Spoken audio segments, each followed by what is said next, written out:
Regarding the war in Ukraine, U.S. and Ukrainian officials say they have made real progress. You just heard from the Secretary of State involving the U.S. plans to end the war in Ukraine. Thank you so much for joining us. I'm Angela Brown in for Jan this morning. It's Monday, November 24th, but these talks are not coming without some bumps. Over the weekend, the president lashing out, accusing Ukraine of having zero gratitude. Let's get right over to Mark Boyle at the live desk. We've been, of course, following this all morning, and that deadline is looming.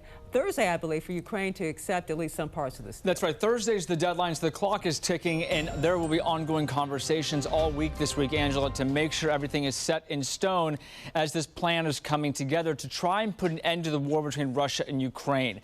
They've now drafted what's called a refined version of President Trump's 28-point peace plan. Major talks over the weekend in Switzerland pushed a lot of this forward. Here's what we know right now about the plan between Russia and Ukraine. The new security guarantees for Ukraine, of course, would be top of mind, and one of the main points of this, territorial control likely would be given up from Ukraine to Russia. The map, though, still yet to be made ironclad or exact, so that's still being worked out. Also, Ukraine-NATO relationship would be fortified, and then a Ukraine-EU relationship in terms of security guarantees.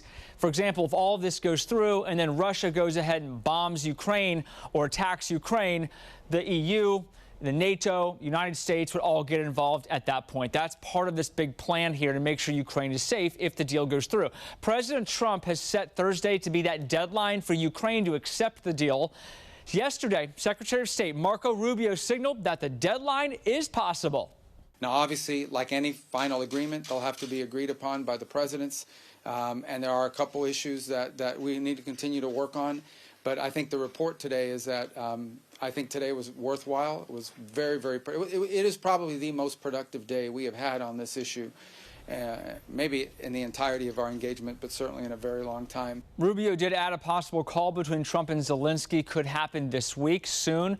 The president of Ukraine yesterday said he is grateful for the United States and the president's efforts to end the war. A lot to monitor this morning and throughout the week. We'll do it for you right here at the live desk.